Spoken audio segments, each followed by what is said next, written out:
Let us pray. O God of wisdom, at the beginning of a new school year here at Wofford College, we offer thanks and praise for the gift of new beginnings and for the opportunity to learn and to wonder. We remember in our hearts today those who have been part of our journey and are no longer with us. We also give thanks for those whom we honor today. We pray for students, for professors, and for staff, that this year might be rewarding for all. And be with this Wofford College class of 2029 as they face new challenges and new expectations.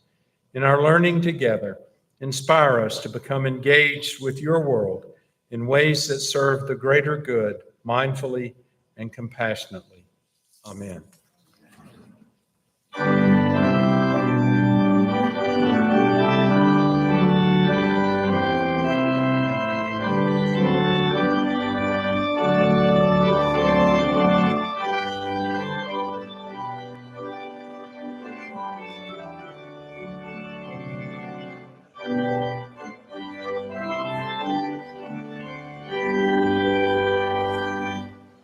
God of grace and God of glory, on thy people pour thy crown. Crown the ancient church's story, bring its bud to glorious flower.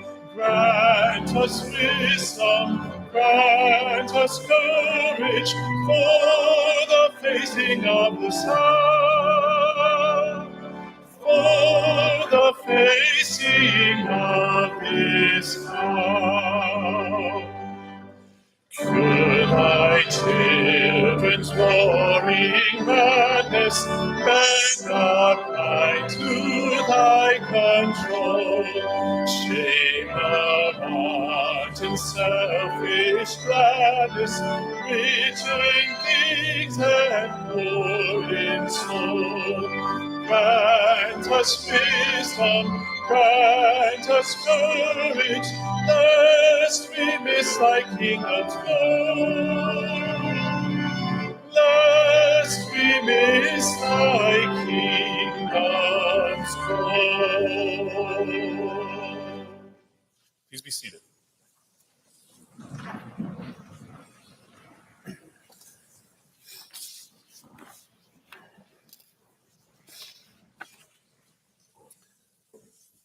Good morning and welcome to the official start of the 2025-2026 academic year at Wofford College, our 171st year. The semester, only a day old, has begun well, and I'd like to give a special welcome to our new terriers in the student body and on the faculty and staff.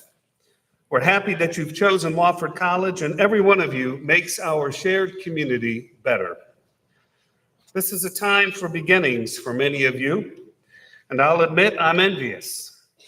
Your Wofford experience is wide open before you. Homecomings and family weekends, interim research with a faculty member, opportunities to study abroad, an internship with Wofford graduates, community-based learning, the blessing of the pets, Halloween, late night breakfast in Burwell during exam week, candlelight and carols, athletic championships, spring weekend, and I did not even mention the Greek village. I've enjoyed every one of those things as president of Wofford for the last 12 years, and I'll miss them when I step down at the end of this academic year. But my wish for you is that you take advantage of every opportunity over the next 4 years, because Wofford will provide you with so many. Say yes to these opportunities. And as you will recall, one of the more memorable lines at the opening session on Saturday, my advice to you is not to Instagram, but extend a gram. Okay, it fell flat on Saturday too. I love our community, and I continue to feel strongly that our college is a place where thought leads, where ideas are discussed with civility and different voices are respected, even when we disagree. That commitment to our community extends through every corner of this campus, from classroom, labs, and academic spaces to our residence halls and the Stuart H. Johnson Greek Village, and even to our courts and courses and fields of play. And so along these lines, each year, we begin with a recommitment to our Southern Conference's tradition of sportsmanship, a tradition that remains at the center of Wofford's liberal arts educational experience. Let us cheer for our Terrier teams as enthusiastically as possible, and shake the hands of our defeated opponent with grace. We will let our excellence in all we do speak for itself. Now, it is the college's distinct privilege to award an honorary degree to one of Wofford's most distinguished graduates and a dear friend. To help, I invite Chairman of the Wofford College Board of Trustees, Chris Carpenter, and Provost Tim Schmitz to come forward.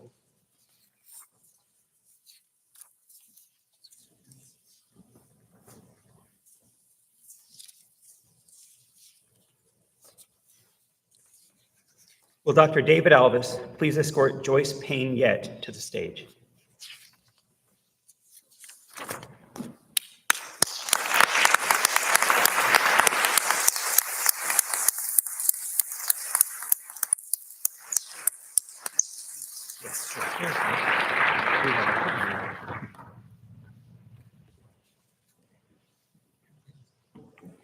Joyce Payne Yett, Wofford College class of 1980, has been breaking barriers and reaching back to help others succeed since she enrolled at Wofford College in 1976. A first-generation college student and one of the college's first residential women. She graduated Phi Beta Kappa from Wofford with degrees in economics and government. She was a leader on campus, serving on the Judicial Commission and participating in the Association of African American Students and the Association of Wofford Women, though she admits she spent most of her career studying. She was Wofford's first Black homecoming queen and the first Black student elected to the Senior Order of Gnomes. Joyce Payne Yett went on to Harvard Law and a distinguished legal career. She became the first alumna of Wofford to serve on the college's Board of Trustees, where she chaired the enrollment committee. She retired recently as the Chief Legal Officer for Promontory Financial Group. Mr. President, on behalf of the faculty and the Board of Trustees, I present to you Joyce Payne Yett so that you may confer upon her the degree of Doctor of Humanities.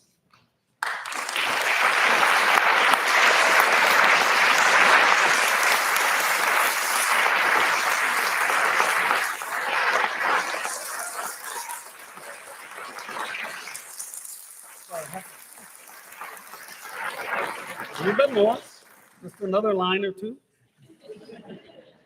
Joyce Payne Yett, in recognition of your good character and attainments, and on behalf of the faculty and the trustees of Wofford College, I now confer upon you the degree of Doctor of Humanities. Congratulations, Joyce.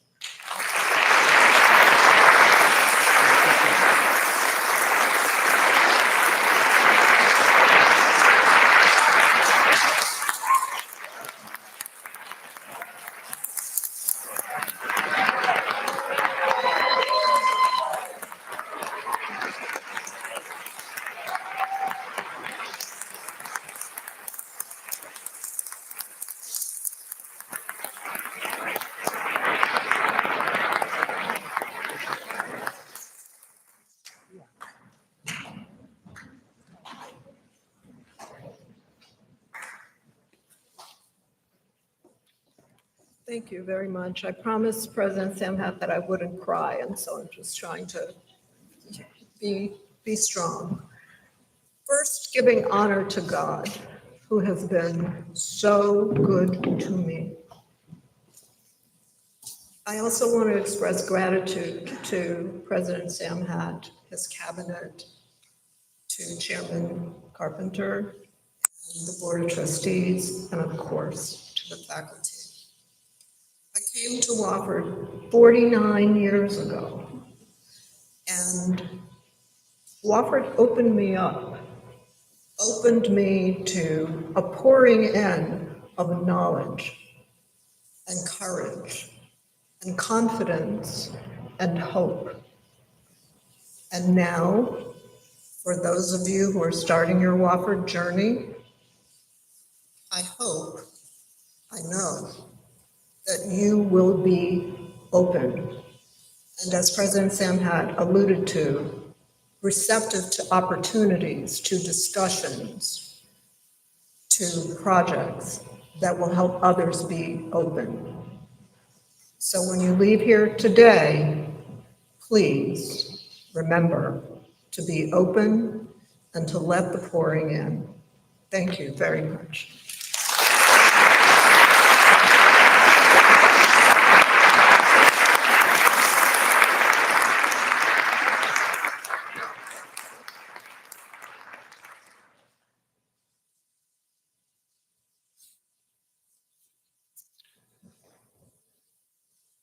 Thank you, Joyce. Now it's my pleasure to welcome our speaker today. Donovan Hicks, a 2016 graduate of Wofford, epitomizes the college's mission and core values. He took advantage of opportunities as a student. He was a Bonner Scholar who double majored in finance and government. He served on Campus Union, was inducted into Phi Beta Kappa, and chosen from among an impressive national pool as a Harry S. Truman Scholar and a George G. Mitchell Scholar, using the latter to earn his Master of Philosophy at Trinity College in Dublin. Donovan went on to earn his law degree from Stanford University, where he was a member of the Stanford Law Review and elected co-president of the Black Law Students Association. He is clerk for the Honorable Michelle Childs and served as an associate with Jenner and Block at the Georgetown Center on Poverty and Inequality and the Center for American Progress. He's a shining example of the life of leadership and service that a Wofford graduate can expect. Thank you, Donovan, for sharing your time, expertise, and story with us, and welcome home.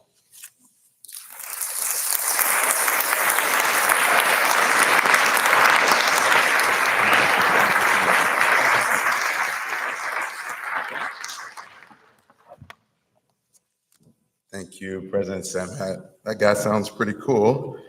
I don't know who he is.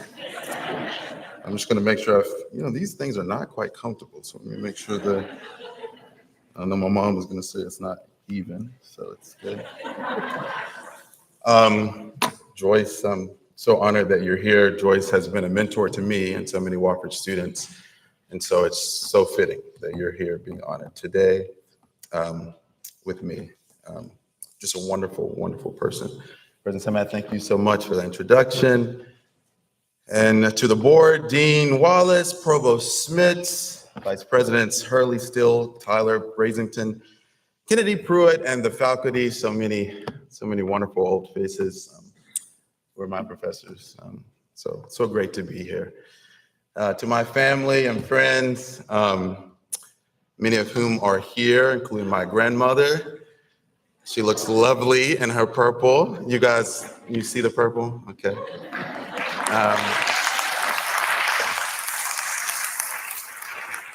My parents, my mom and dad, my brother is here, cousins, uncles, close friends. I'm so blessed that each of you took the time to be here. It means the world to me, and I love you all. And I really hope I don't mess up today because they will never let me forget it. Last but certainly not least, to the class of 2029. Let's give them a round of applause.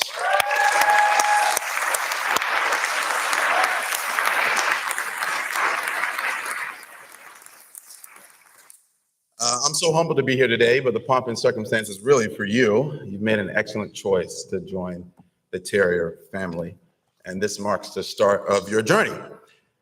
And I'm not sure how the administration motivates you to attend the event today. I'm not going to delude myself that you're here just to hear me talk, although I did like the picture that I sent them. I think I look smart. But don't worry, I won't be like that one wedding reception speaker who doesn't know when to wrap it up. I must be honest, though, I was confused when President Sam had asked me to be here. My first thought was, are you sure? I feel kind of young. I'm only 31. My list of assets is probably shorter than anyone else here, and definitely shorter than the line outside the San Dortezo Library on a Friday night. The really only asset I own is a blue couch in my overpriced DC apartment. I don't even have a car, so you guys have that, so you're already doing better than me. Then on the other hand, I thought, well, these young, bright minds are gonna think I'm old. This is where you all should be shaking your head. You're not, and of course you're not, because 31 is up there. I'm not 18. And all of you are part of the Generation Z, which I'm not. I'm a millennial. Your generation is kind of infamous now. The sort of reading a book cover to cover ratio is low. I'm not going to rag on you, I promise, but The Atlantic did report in 2024 that many people in your generation are showing up to college having never read a complete book. And I'm sure Dr. Wilson, where is she? Where is she? Is clutching her pearls right now. If you have her, you will be reading a book by the time you graduate from here. But who needs to read Bronte, Steinway, Hemingway, Baldwin, or even Tolstoy? After all, they were all born earlier than me in 1994. And most of you, as I understand it, were born in 2006, 2007. Is that right? So, to you, I was born in the last century. So, maybe I am, in fact, old enough to be here. But jokes aside, thank you, President Samhat. It's just such an honor to return to this place that gave me so much. The place where any dream I had didn't seem like it was too big. The place where the Green Dorm was conveniently renovated after I lived in it, where I never quite found the same shower pressure that I found in SHIP. Please hold on to that. Where I experienced the joy of a wraparound porch in phase 2, but probably never will again because I'm not going to be buying a home anytime soon. Where if I had to pay $1,000 for every letter of recommendation that Dr. Galeanes and Dr. Alvis, where is he, wrote for me, they'd be rich, but I would be poorer than I already am. But it is my great honor to bookend the last year of your extraordinary presidency. Please give President Samhat a round of applause.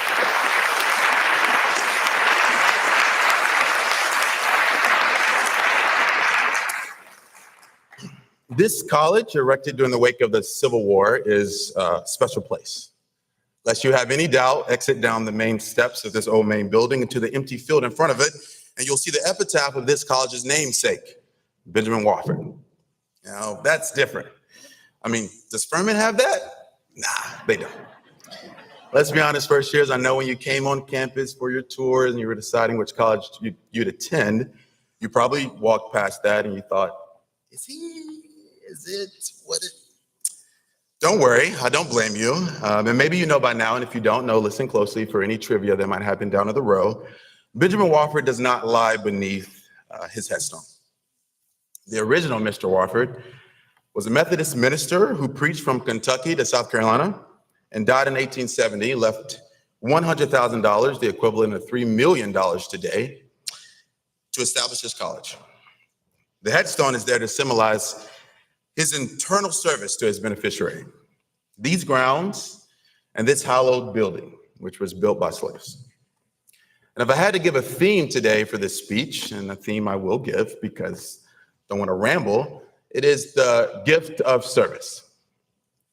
But what does it really mean to serve others in today's, shall we say, polarized climate? This country really can't agree on anything, let alone concur about the definition of service. We disagree about who the real USC is. You guys shouldn't think too hard. There's only one correct answer. Why Indiana has suddenly become a farm ground for basketball talent. Why Shadur Sanders might be the next Tom Brady or just a nearly last round draft pick, no shade. How long LeBron will hold on to that hairline? I mean, really. I love LeBron, but you gotta let it go, my guy. Why is the 2028 Olympic Committee more concerned with how to helicopter the rich from event to event? Did y'all know that? They're really trying to plan that out rather than getting us to the games themselves, the name of the Gulf below Texas, the name of marine ships, daylight savings time, the separation of powers, tariffs, or even whether Pluto is a planet. And do we know that it's not a planet anymore? I have an answer.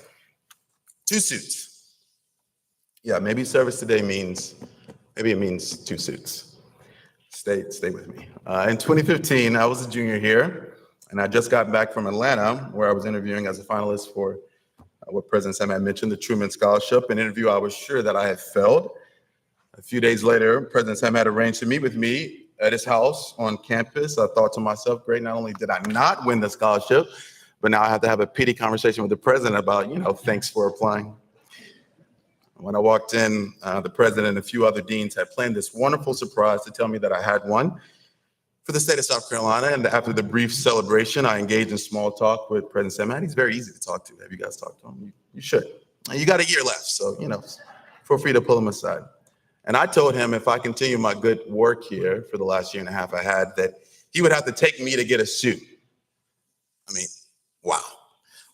Who does that? Throw a mild bet to the president. What was I thinking? There was a few glasses of champagne at the party.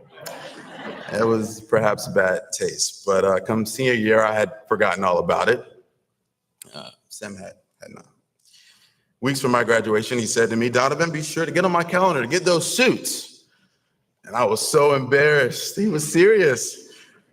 After I graduated, Sam had made good on his promise, and he took me to Joseph A. Bank right by the Watergate Mall. And he bought me not one, but 2 suits. One was even custom, fit real good. I can't fit it anymore. It's all good. But it's something I never could have afforded. Or consider this example. Long before I became a student here in 2012, my great-grandmother, Margaret Feasterway, had already lived here. Well, of course, she didn't live here, but the plush grass just behind phase 3 wasn't always there. The college boundaries have expanded over time, and my great-grandmother used to live in the houses that line the now vacant Edgewood Avenue, Littlejohn Court, and McDowell Street, predominantly Black and underserved community. While living in the shadow of this college, she worked for the Spartanburg School District for over 20 years. Even her daughter, my great aunt, Joelle Leanne Poole, worked at this college as a lawn care worker. Fun fact. Or maybe service today means what the Bonner Scholar Program aims to do here. As President Sam had mentioned, I was lucky enough to be a part of that. And if you don't know, it's a scholarship that is based in service. And every week for 4 years, I'd hop in my 1997 Black two-door Honda Accord. Dad, you remember that? And I'd work with 6 attorneys who were a lifeline to this city. Crystal's here. Crystal Watson is one of those attorneys. Thank you for being here. The public came in every week seeking child support, power of attorneys, wills to take care of their loved ones, or an unemployment to weather the cost of not having a job. And those attorneys, Crystal, helped them to secure their wishes step by step, free of charge. So what do 2 suits, a mother-daughter working duo, and a community service scholarship all have to do with each other? If this was a standardized test question, it might be nothing. You guys like standardized tests, don't worry. There's a few more in your life if you want to be a lawyer. Yet are all examples of someone or something serving something substantially or situationally different from yourself. There could not be a greater power difference between a president of a college and a student. But President Sam had jumped over that chasm to bless me with those 2 suits. Nor my great-grandmother and my great-aunt similarly situated in their work. Neither of them went to this college. Without a formal education, one commuted from her quaint house down to the Cumming Street School building to serve the children of this city. The other maintained the pristine laws of this college for students and staff who would never know her name. Similarly, I an admittedly overzealous kid with no legal training, similarly had little to offer the public as they came in seeking legal services. But what I did have was a smile and a listening ear, offering the dignity that we all deserve when we fall on hard times. Reaching beyond the comfort of your circle can be daunting. Yet the best and only advice I can give you as you start what will be a remarkable 4-year journey at this college is that if you only serve those with whom you have the most in common, you will have wasted your time. Let me repeat that. If there's any parents in the building, if your child only invests in the classmates who are most like them, you will have wasted your money. Nobody likes to waste their money or their time. In a recent episode from Trevor Noah's podcast called What Now?, he plays a game with its guests entitled, If I Could Rule the World. And the rules are simple. Each person must come up with one thing that they would change about the world if neither money nor feasibility was an issue. The guests must advocate for the proposal and then answer any questions from the non-advocates who will vote for or against their idea. One guest, Tressie McMillan Cotton's proposal was that everyone be required to work 1 year in the service industry.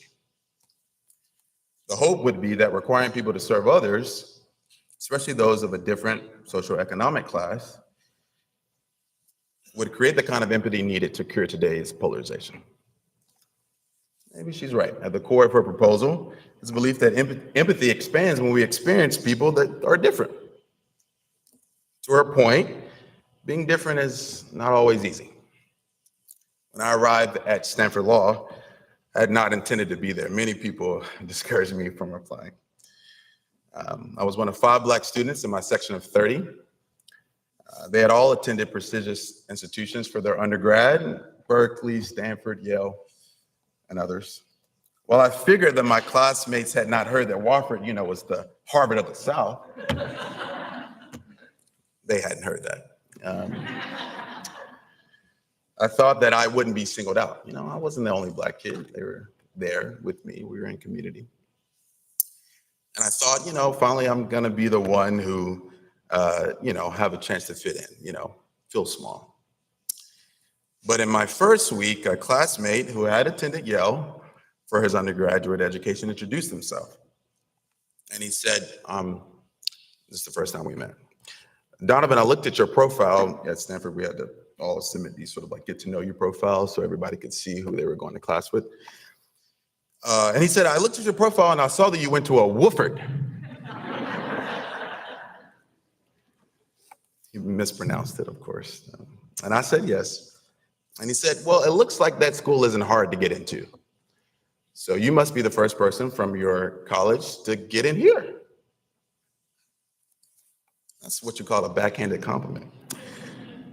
What followed was another bizarre 15 minutes of him somehow grilling me on African-American poetry. Don't ask. Specifically that of Langston Hughes. I was like, how did we get here? You insult me and now you're grilling me on my poetry. This has nothing to do with civil procedure.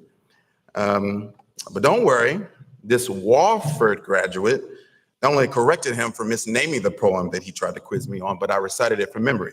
Here it goes. I too sing America. I am the darker brother. They send me to eat in the kitchen when company comes, but I laugh and eat well, grow strong. Tomorrow I'll be at the table when company comes. Nobody will dare say to me, eat in the kitchen. Then, besides, they'll see how beautiful I am and be ashamed. I too am America. Now he scurried off after that. Didn't talk to me for the rest of our time.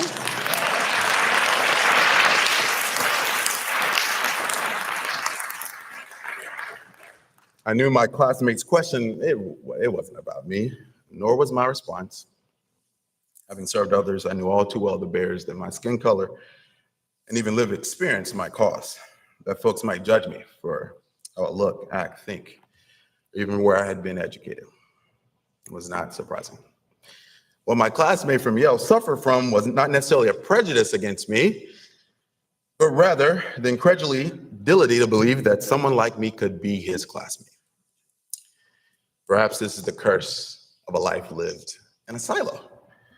A life disconnected from service or exposure to the idea that different people from different means can achieve differently.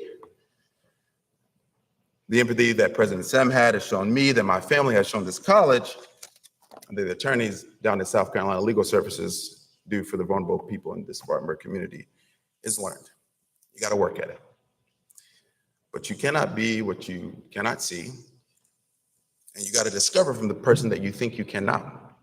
For if you don't, you too might be stymied by your own limited imagination and stunned in your empathy to believe that anyone on your right or your left today is qualified enough to teach you. Benjamin Wofford knew as much. You should prove him right. Thank you.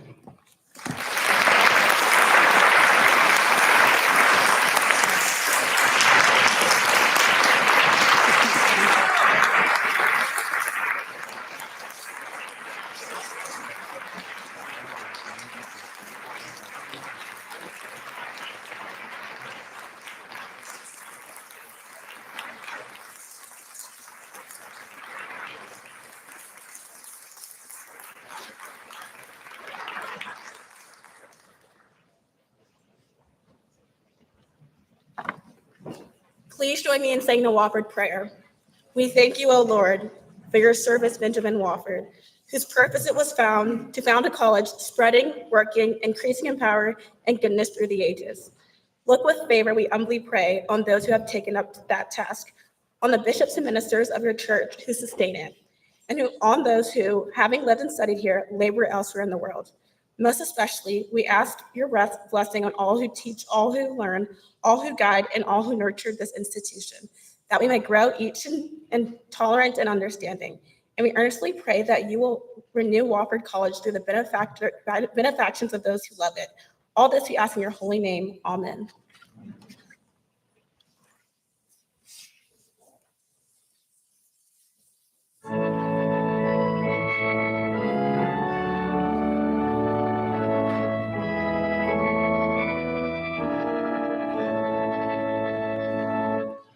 On the city's northern border, reared against the sky, proudly stands our alma mater as the years go by. May Tanner be our watchword, conquer and prevail. Hail to thee, our alma mater, dear old Wofford, hail.